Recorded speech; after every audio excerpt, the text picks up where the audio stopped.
प्रिय संस्कृत मित्राणि नमः संस्कृता। आर के संस्कृत स्टडी में आप सभी भाई बहनों का हार्दिक स्वागत अभिनंदन करते हुए आज हम YouTube के इस ऑनलाइन प्लेटफॉर्म पर महाकवि भर्तृहरि द्वारा विरचित नीति शतकम के धैर्य पद्धति में श्लोक नंबर 75 का वाचन करेंगे। इस श्लोक में अब कवि जी जो धैर्यवान पुरुष होते हैं, जो धीरशाली पुरुष होते हैं, उनको बता रहे हैं कि वह कभी अपने न्याय पथ से विचलित नहीं होते हैं, अपने न्याय मार्ग से वो कभी विचलित नहीं होते हैं। तो यह पूरा जो श्लोक है यह वसंत तिल का छंद में निबद्ध है और वसंत तिल का छंद का लक्षण होता है कि उक्ता वसंत तिल का तब जा जगोग, उक्ता वसंत तिल का तब जा जगोग। तो यह वसंत तिल का छंद का लक्षण होता है और इसी छंद में यह श्लोक निबद्ध है। यह नीति शतकम भर्तृहरि द्वारा रचित 111 श्लोकों वाला मुक्तक काव्य है, महाकाव्य नहीं है, मुक्तक काव्य है। और इस मुक्तक काव्य नीति शतक में 10 पद्धतियां हैं और 10 पद्धतियों के अंतर्गत 111 श्लोक निबद्ध हैं। तो आइए हम वाचन करते हैं वसंत तिल का छंद में यह श्लोक जो धैर्य पद्धति के तहत निबद्ध है और नीति शतकम का 75वां श्लोक है। निदन्तु नीति निपुणा यदि वा स्तुवन्तु लक्ष्मी समाविशतु गच्छति वा यथेष्टम् अद्येव वा मरणम् अस्तु युगान्तरे वा न्यायात् पथ प्रविचलन्ति पदं न धीरा, प्रविचलन्ति पदं न धीरा।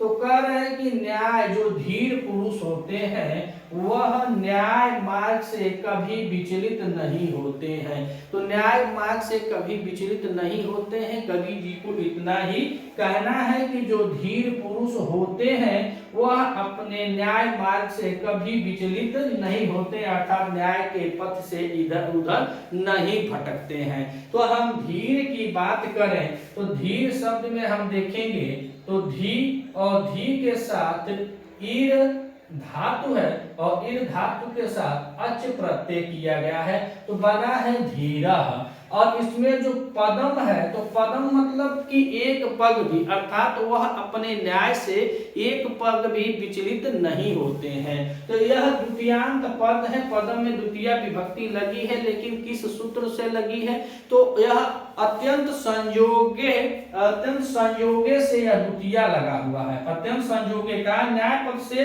प्रविचलन्ति पदम न धीरा, तो अति संयोगे से द्वितीय लगी हुई है, लेकिन किस सूत्र से लगी हुई है तो एक सूत्र हम लोगों ने पढ़ा है द्वितीय में कि काला ध्वनि अंतरेण संयोगे, यानी काला ध्वनो अत्यंत संयोगे। तो यह संयोग लगा है काला ध्वनो अत्यंत संयोगे सूत्र से इसमें पदम शब्द बना हुए द्वितीय का।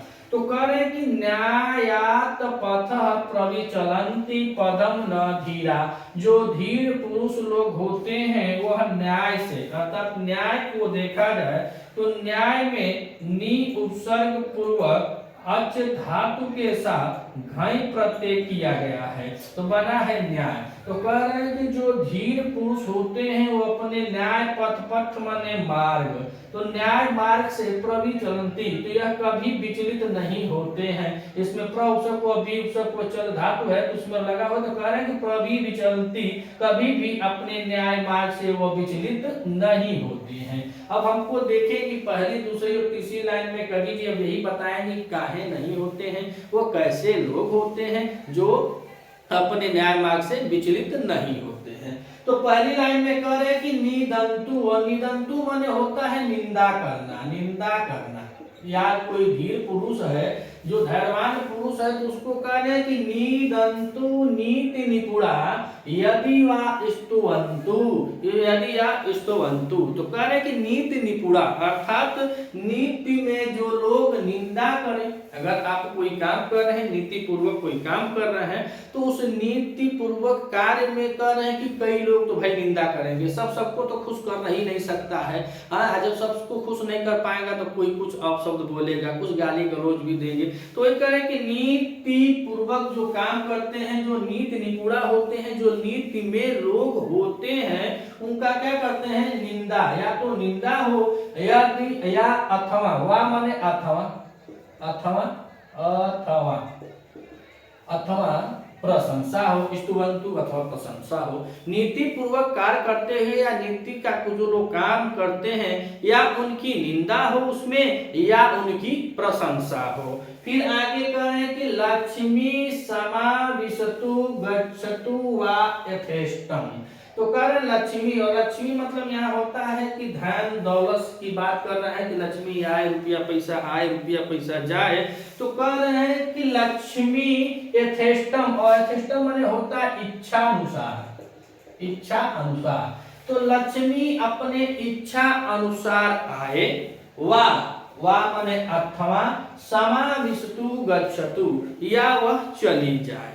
ठीक, तो कह रहे हैं कि वो जो धैर्यशाली पुरुष होते हैं, जो नीति पूर्वक कार्य करते हैं, तो चाहे उनकी निंदा की जाए और चाहे अथवा उनकी क्या की जाए, प्रशंसा की जाए। तो न तो निंदा से घबराते हैं न प्रशंसा से घबराते हैं। और कह रहे हैं कि लक्ष्मी यथेष्टम, लक्ष्मी अपने अनुसार आए, वा माने अथवा समाविशतु गच्छतु, या अब चली जाए, अपनी इच्छा से लक्ष्मी आए या चली जाए। और कह रहे हैं कि अद्य एव, अद्य माने आज, अद्य माने आज मरणम अस्तु, चाहे आज मरना हो, आया करें अथवा युगांतरे, या तो युगांतर में मरना हो, चाहे आज मरना हो और चाहे युगों के बाद मरना हो। तो कह रहे अथ एव, चाहे अथ एव वा मरणम अस्तु, आज मरना हो, वा अथवा युगांतरे, या युग के बाद मरना हो या युगों में मरना हो, वा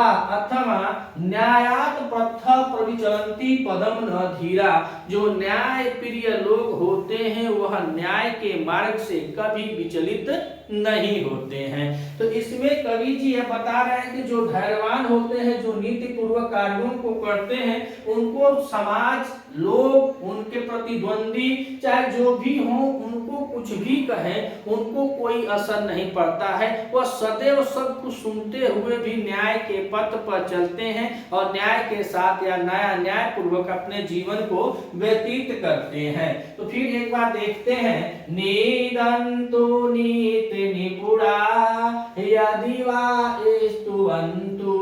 तो नीति निपुणा की बात करें, इसमें नीतो निपुणा हो जाएगा, सप्तमी तत्पुरुष समास होगा इसमें। कौन सा? सप्तमी तत्पुरुष समास। तो कह रहे हैं कि नीतो निपुणा या नीति निपुणा।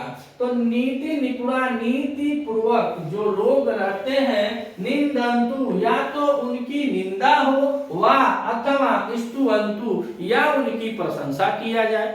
जो नीति से रहते हैं, जो नीति पूर्वक लोग होते हैं, उनकी निंदा की जाए या उनकी प्रशंसा की जाए। फिर कह रहे कि लक्ष्मी समाविशतु गच्छतु वा यथेष्टम। लक्ष्मी यथेष्टम मतलब आए, अपनी इच्छा अनुसार, ये ना कि जबरदस्ती भरना ही सब। तो कहते लक्ष्मी इच्छा अनुसार आए, वा अथवा समाविशतु गच्छतु, या वह चली जाए। लक्ष्मी अपनी इच्छा अनुसार आए या चली जाए, निंदा कोई करे या प्रशंसा करे, और करे अद्य एव, अर्थात आज ही मरणम अस्तु, आज ही मरना हो या युगांतर बाद मरण हो, किंतु न्याय पथ प्रविचलन्ति पदम न धीरा। अर्थात जो न्याय प्रिय लोग होते हैं, जो धीर पुरुष होते हैं, वह न्याय के मार्ग से कभी विचलित नहीं होते हैं। चाहे जितना भी विपत्ति क्यों न आ जाए, वह न्याय के मार्ग से विचलित नहीं होते हैं। तो कहा जाता है कि नजर से नजरिए का, नजर से नजरिए का, स्पर्श से नियत का, नजर से नजरिए का, स्पर्श से नियत का, भाषा से भाव का, बहस से ज्ञान का और व्यवहार से संस्कार का पता चल ही जाता है। तो वही बात बता रहे हैं कि जो न्याय पूर्वक जो नीति पर चलते हैं, जो धीर पुरुष होते हैं, वह कभी न्याय मार्ग से विचलित नहीं होते हैं। अगर आप इस चैनल पे नए हैं तो चैनल को सब्सक्राइब कीजिएगा, वीडियो अच्छी लगे तो वीडियो को भी लाइक कीजिएगा। हम इसी तरह एक एक वीडियो आपके समकक्ष प्रस्तुत करते रहेंगे। थोड़ा आशीर्वाद स्नेह रहेगा तो आप लाइक भी कर दीजिएगा, चैनल को सब्सक्राइब कीजिएगा, और नहीं रहेगा तो पढ़ लीजिएगा, पढ़िएगा जरूर। मिलते हैं अगले वीडियो में, तब तक के लिए नमस्कार।